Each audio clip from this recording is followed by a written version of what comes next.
male and female. Women are more connected with their body, so often body awareness is easier for women than for men. Another aspect of it is that the female principle in the universe is the receptive principle, is the allowing principle. It's the principle that's expressed through a gesture that you find sometimes in Mary or other female figures from other cultures. The gesture of like this, holding, nurturing, allowing, is the female. And so, as such, it should be easier for a woman to allow what is to be and to contain it in that space of aware presence, to be the container for what happens. So I may have mentioned briefly in The Power of Now that in some ways one could say women are closer to realization. It should and could be easier for women. And this is it's happening now. There's quite an acceleration in the development of women that sometimes surpasses that of men. Here perhaps the number of men and women is equal, more or less, but there are some groups in which 2/3, not uncommon, 2/3 of the participants are female. Many teachers are arising now, female teachers, and that is wonderful to see. There's a great demand for that. The female principle on the whole, of course, will come back very strongly. It's part of what will save the world from an overemphasis on mind, on the male. Balance needs to re-establish itself. But it is ultimately not our destiny to recreate female deities or anything. That can be a little temporary way of reaching that which is beyond form, but it's not our destiny to recreate that, but really it's both for the man and the woman to find within themselves that which is beyond male and female. Honoring the form that they are, temporarily, yes, but finding that which is beyond. It is where the two are one. At some point they split, and one became two, the Big Bang, male, female. One became two. Two,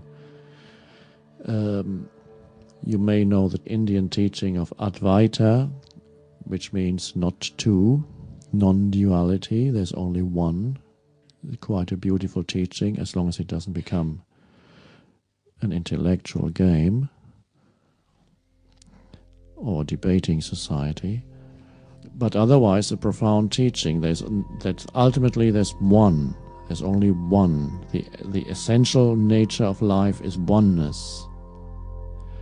And duality is to do with the manifested world, the sense-perceived world, not ultimate reality.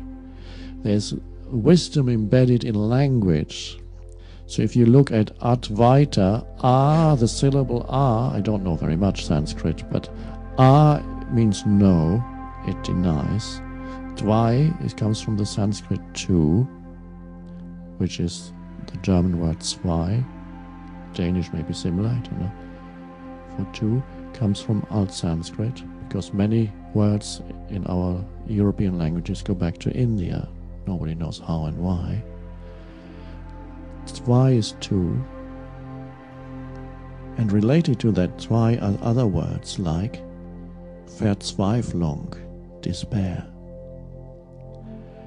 Zweifel, doubt. These are all words that are based on the number two. So you can see, with duality comes despair, comes doubt, comes me and the other, the separation. And that it's amazing how to see that certain words contain wisdom. I would like to ask on the matter of emotions. You've been talking about it today, but I would like to ask about the expression of emotions. From my own personal history, I can say that I believe I'm better at presence after I've started being able to express anger, for instance. And I see my children, they are very present, and then they get angry and they're angry and away it goes. Mm-hmm. So you've been talking very much about inside and Yes. just noticing. Yes. Yes. Thank you. Good question. Thank you. There are quite a few people who do not express emotions fully or don't express them at all. Perhaps even more so in northern countries. The further north you go, the less they express their emotions. That's how it seems to be. Maybe it's too cold to express your emotions.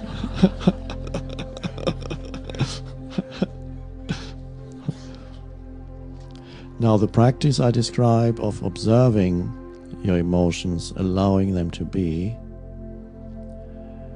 for somebody who habitually does not express emotions, it is not usually the best way to try and observe his or her emotions, because they may not even know what the emotions they are having. They may be so much pushed down. So particularly for those people who have been suppressing emotions, it is very helpful to express the emotions, if possible without injuring anybody or yourself, to allow yourself to express emotions and witness that at the same time. The expression itself would not free you, because emotions, if they are not observed and not witnessed, tend to renew themselves through renewed thinking, because there's this vicious circle between emotion and thought processes. So the expression alone is not enough, because you would simply be stuck with it and express the anger, because the anger dissipates somewhat as you express it. But if you are not conscious of the relationship between your thought processes and the anger, the thought processes will create renewed anger. And so you would be going to the same or other therapists and hitting the pillows for 20 or 30 years, not realizing that through your thought processes you're continuously recreating emotion and you're identifying so much. So without the presence, expression is better than repression. Repression can make you ill. But to transcend, it is essential to be alert and present and watch it as an energy field, so that through the watching it becomes depersonalized, so that you don't feel you're not totally stuck in it. And then you can express it, hit something, not a person if possible, the pillow if it's anger, or scream, and it feels good perhaps. And feel the raw energy of it like fire. And feel it, wow. And if you allow it completely and express it, it can even very quickly turn around. And then you can do something useful, that you have enormous energy, and suddenly it gets turned around and it's no longer, it can shift from anger to just being intense energy. Okay, now I'm going to clean my room. Not angry anymore, simply with energy. You could also clean your room still being angry, but that's not good cleaning, because you would be cleaning on a material level, and on an energetic level you would be polluting your room.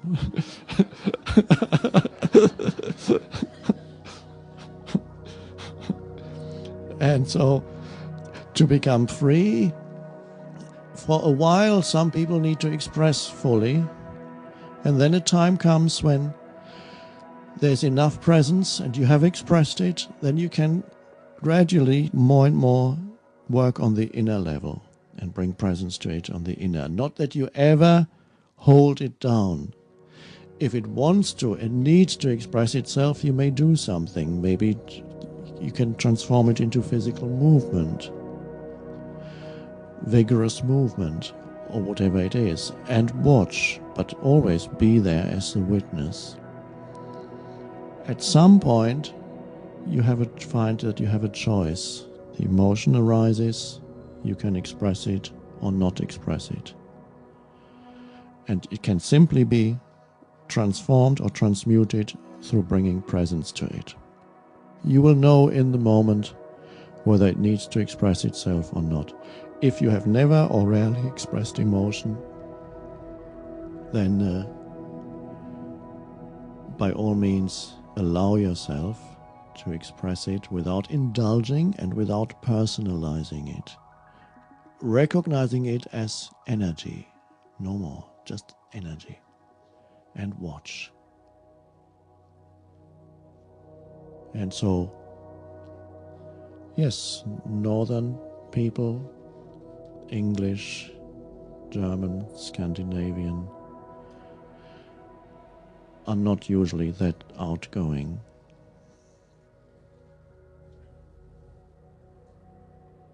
I heard a little joke, I hope nobody's offended by it.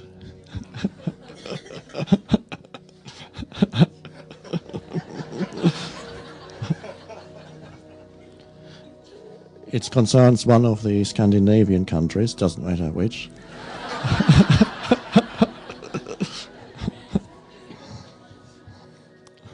And it says, I mean, maybe it's a famous joke, I don't know. They're like ketchup bottles, you know, like Heinz ketchup, you have to shake. First nothing comes out, and then it comes all at once. Flop.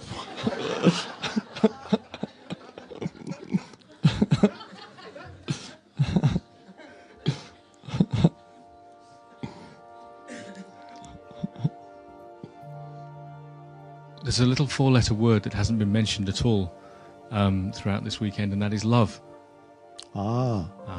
Thank you. Now, if I can just turn that into a question rather than a statement, in the position of witness, where is love? Thank you. Love, together with a three-letter word,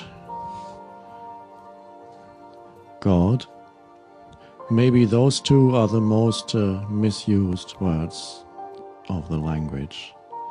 Now, I may have mentioned the word God once or twice here. In some gatherings, that word also is never mentioned. I believe I said you are God in disguise.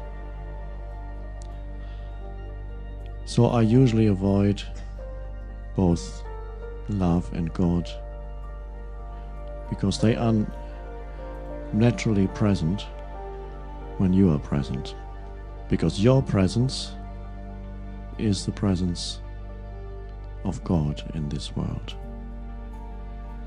The light of consciousness is the light of the One.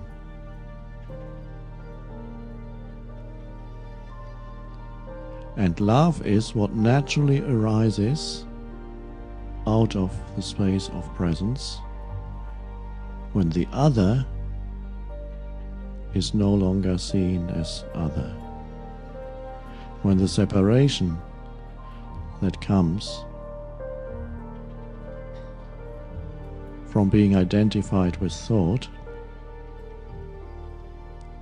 that sense of separation between me and the other, being trapped in a form and identifying with a form, then you cannot recognize the other as ultimately one with yourself. And when you cannot recognize the other as deep down, one with yourself, you cannot sense the oneness. All you see is the otherness. That's the egoic state. All you see in other humans is their otherness. And that's not a pleasant reality. That's why Jean-Paul Sartre said, hell is other people. It's the ego speaking. So when you are identified with form, you see only another form.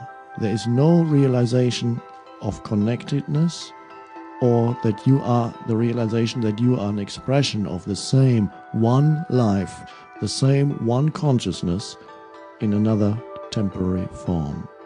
You don't know it. All you can see is the other. And so the more deeply you are identified with form, the more suffering there is. And if there is such a thing as evil, as an abstract thing, we could say it is complete identification with form. And that is no more than the complete absence of the realization, or even an inkling of oneness. Now, there are many humans who are identified with form, but not totally. So there is an inkling, there is some sensing of oneness, so they can sometimes selflessly help someone or feel the other person's suffering, have empathy with another human being. So love is, of course, the realization that there is no other. Love arises out of the recognition of one. Really, love is the realization one. We are one, ultimately. And you cannot do that when you meet another human being through thought. Because thought separates, divides, classifies. So our entire gathering is about the arising of a state of consciousness, the only state of consciousness in which love becomes possible as a natural and an integral part of that state of consciousness. Love comes out of the spaciousness when you realize you're not the form, but the formless one life. And everything else also is not the form. It's only a temporary appearance. It's the formless one life. Wow, it's me. You're looking at yourself. That's love. Meeting the other as yourself. And so the only reason why we haven't used the word is that it's been overused. And it's there naturally. It is possible that the Buddha never used any single positive term, like stating something like peace or love or even enlightenment. We don't know. He may not even have used that. Nobody knows exactly which sutras actually reflect his words. But probably he only pointed to the end of suffering. Maybe he said emptiness. He didn't need to say more. What is emptiness? Why is it that the Buddha has always looked so peaceful?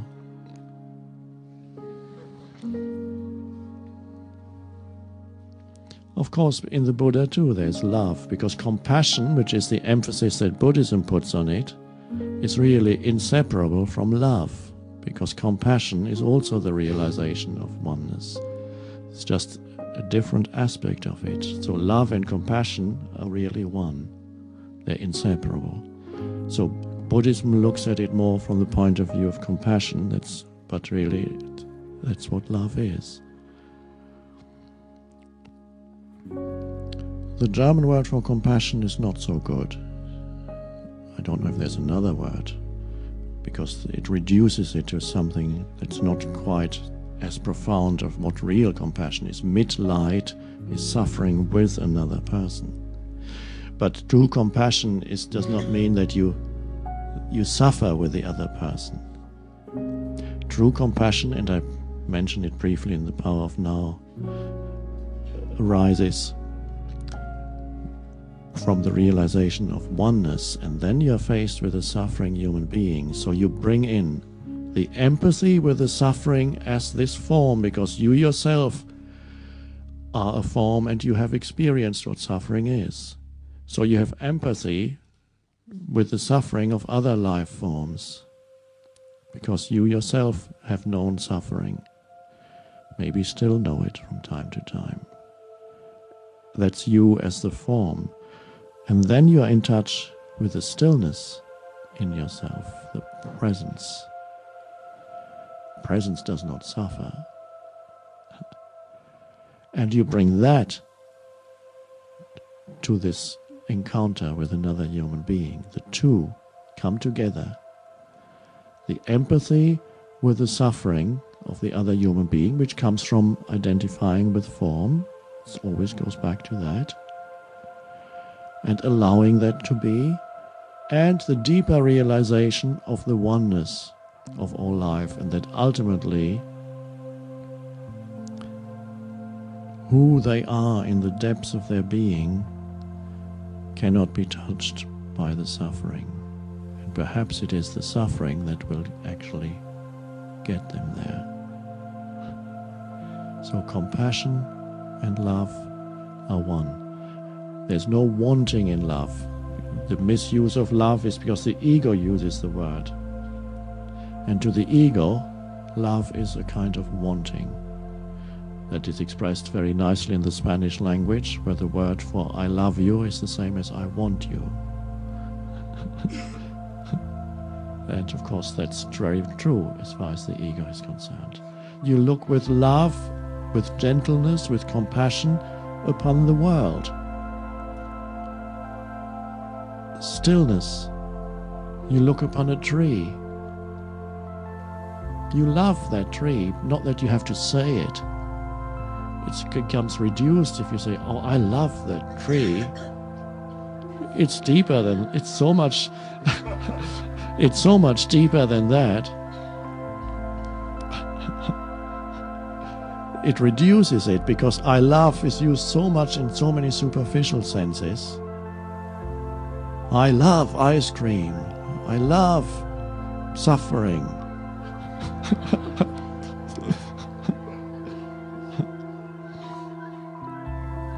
Love is the essence of our gathering, and in order not to reduce it to a concept, I didn't mention the word.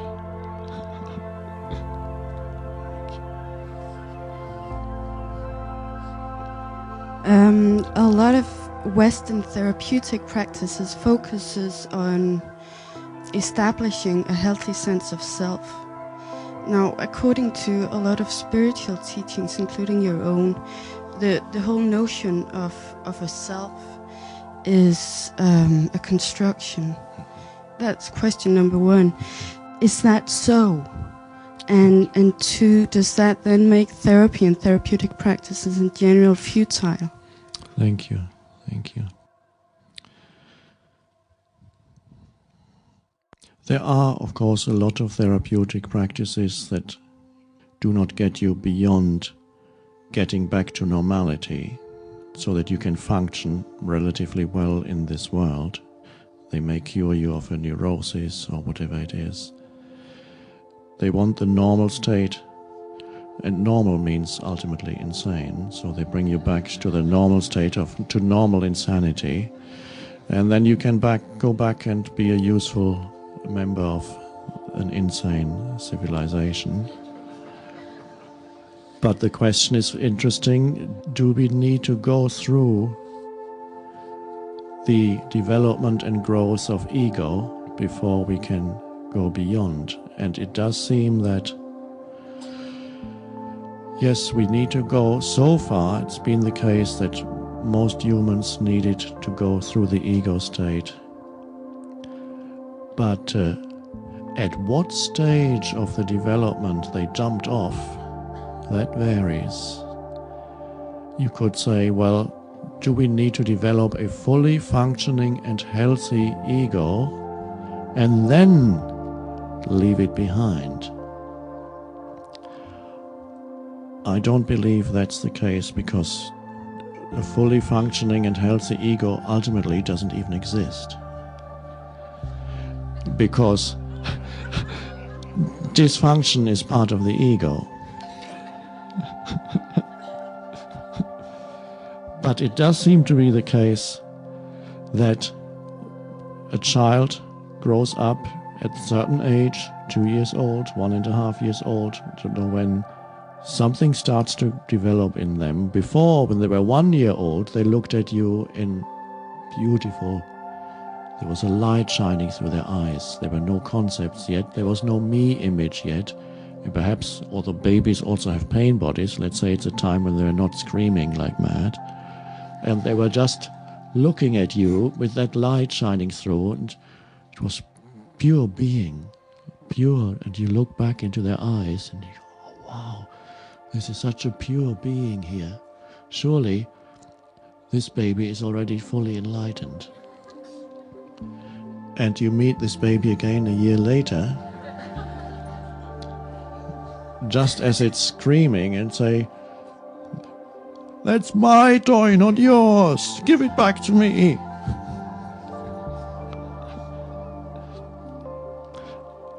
It seems that they have to go through that. The concept of mine, their name, identifying with the first object, the toy, experiencing suffering when it breaks or it's taken away from them, because the ego is already growing. I identify with the first identification is my toy here. It's mine. Mine. And so can you tell a child at that stage, that is an illusion? You must let go of ego.